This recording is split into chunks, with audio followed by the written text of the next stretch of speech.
Hi అండి. Hi. ఇప్పుడు ప్రస్తుతం మన రేవంత్ రెడ్డి గారి 100 రోజుల పరిపాలన ఎలా ఉంది?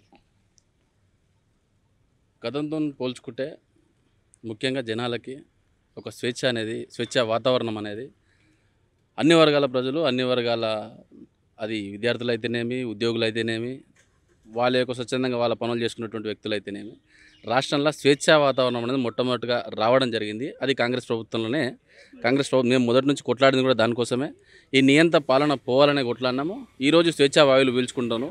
వాళ్ళు చేసినటువంటి అరాచకాలు కావచ్చు, వాళ్ళు చేసినటువంటి అన్నీ ఇప్పుడు మెల్లమెల్లగా సద్దు మణుగుతున్నాయి. జనాలకు కూడా అది అర్థమవుతున్నది. మీకు అందుకోసం అని చెప్పేసి సరే పథకాలు అన్నీ ఇంప్లిమెంట్ చేశారు. మొన్న సోకాల్డ్ ఎమ్మెల్సీ ఎలక్షన్స్ కానీ లేకపోతే ఎంపీ ఎలక్షన్స్ కానీ కోడ్ వల్ల కొన్ని పథకాలు డిలే కావడం ఫస్ట్ జరిగింది. నుంచి కూడా చెప్పారు కదా, ఫస్ట్ ఏం చెప్పారు, మేము మా ప్రభుత్వం వస్తే మీకు 6 గ్యారెంటీలు అందరికీ అందుతాయని అన్నారు. కానీ తర్వాత అది ప్రభుత్వం రాగానే ఓన్లీ వైట్ రేషన్ కార్డు ఉన్న వారికే ఏదైతే పథకాలు ఉంటాయో అవి అందుతాయి అన్నారు. అంటే మాట మార్చుడే కదా అది. 100% మాట మార్చుడు కాదండి. ఏదైతే మీరు ఒకటే చెప్తారు, రైతు బంధు అనేది 100 ఎకరాల లోనికి ఇచ్చిండు, 500 ఎకరాల లోనికి ఇచ్చిండు, 1000 ఎకరాల లోనికి ఇచ్చిండు. దానివల్ల ఎవరికి నష్టం జరిగింది అంటే సామాన్యులు కట్టే ట్యాక్స్ పైసలు తీసుకుపోయి ఆల్రెడీ డబ్బులు ఉన్నోనికి మీరు ఇచ్చారు. మా ప్రభుత్వంలో అది జరగదు అని చెప్పి మేము చెప్పడం. ఎందుకంటే ప్రభుత్వంలో లేట్ చేశారు కదా చాలా వరకు. వినండి ఒకసారి, మా ప్రభుత్వంలో తెల్ల రేషన్ అన్న ఎందుకు పెట్టాము? తెల్ల రేషన్ అంటే వాళ్ళు బిలో మధ్య తరగతి ఉన్నోనికి లేకపోతే ఆదాయం అనేది తక్కువ ఉన్న వాళ్ళకే తెల్ల రేషన్ కార్డు ఉంటుంది. వాళ్ళకు మాత్రమే ఇస్తే నిజమైన న్యాయం జరుగుతుంది అని చెప్పేసి, నిజంగా డబ్బు ఉన్నోనికి మళ్ళీ తీసుకుపోయి మనం డబ్బు ఇచ్చడం అనేది టీఆర్ఎస్ ప్రభుత్వంలో జరిగింది. మా ప్రభుత్వంలో జరగదు. 100% పేదవాడికే న్యాయం జరుగుతుంది. అదే కాంగ్రెస్ పార్టీ యొక్క ఉద్దేశం. ఇంకొకటి ఏదో చెప్పినారు, ఏది మంత్రివర్గం ఇంకా రాలేదు. ఇంకా మా దాంట్లో ఇచ్చిన మంత్రులకి ఏ మంత్రికైనా 100% పూర్తి స్థాయి స్వేచ్ఛ ఉంటుంది. వాళ్ళ పరిధిలో ఉన్నటువంటి పని వాళ్ళు మాత్రమే చేయగలుగుతారు. వాళ్ళ ముఖ్యమంత్రి వీళ్ళు పెట్టాడు, ఇంకో ఆయన వీళ్ళు పెట్టాడు, నీ దాంట్లో ఏ మంత్రి అయినా చిన్న పేపర్ స్టేట్మెంట్ ఇవ్వాలన్నా మళ్ళా ఆ సోకాళ్ళు ముఖ్యమంత్రి పేరు చెప్పుకొని లేకపోతే పొద్దున మంత్రి పదవి బర్తరఫ్ అయ్యే పరిస్థితి మీ ప్రభుత్వంలో ఉన్నది.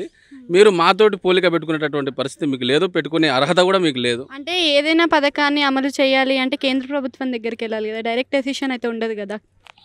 కేంద్ర ప్రభుత్వం వెళ్ళడం గురించి కాదు నేను చెప్పేది, రాష్ట్ర ప్రభుత్వంలో ఉన్నటువంటి మంత్రిత్వ శాఖల గురించి నేను చెప్తాను. ఇప్పుడు కేంద్రంలో మనకి రాహుల్ గాంధీ గారు ఉన్నారు. అంటే ఇప్పుడు ఆయన విజయం సాధించకపోయినా కానీ ఏ డెసిషన్ అయినా సరే అక్కడ నుంచి తీసుకోవాల్సిందే కదా కాంగ్రెస్ ప్రభుత్వంలో. 100% అండి. అధిష్టానానికి అనుగుణంగానే పనిచేస్తాం, రాష్ట్ర అభివృద్ధి కోసమే పనిచేస్తాము. మా సొంత కుటుంబ ప్రయోజనాల కోసం, కుటుంబంలోని కొంతమంది వ్యక్తుల కోసం పనిచేసే ప్రభుత్వం కాంగ్రెస్ ప్రభుత్వం కాదు. ఇక్కడ అందరికీ స్వేచ్ఛ ఉంటుంది. ఎవరి స్థాయిలో ఎవరికి ఎంత న్యాయం చేయగలుగుతారో పేద ప్రజలకు అంత న్యాయం కాంగ్రెస్ పార్టీలో మాత్రమే జరుగుతుంది. దానికోసమే కొట్లాడినాము. వీలైనంత తొందరలో అన్ని ప్రభుత్వం ఇచ్చినటువంటి హామీలన్నీ, గ్యారంటీలన్నీ నెరవేరుస్తుంది కాంగ్రెస్ పార్టీ.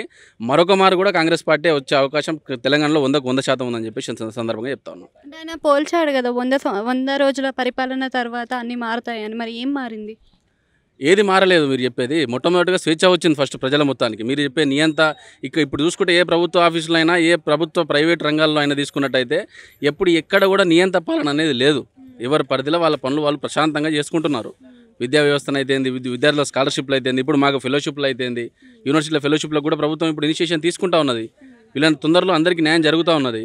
మీరు 10 ఏళ్లలో లేనిది 10 రోజులలో కావాలని, లేదా 100 రోజుల్లో కావాలని కోరుకోవడం నిజంగా కూడా ఇది వాస్తవం. మీరే ఒకసారి ఆలోచన చేస్తున్నారు. 1 by 1 చేస్తూ ఉంటారు.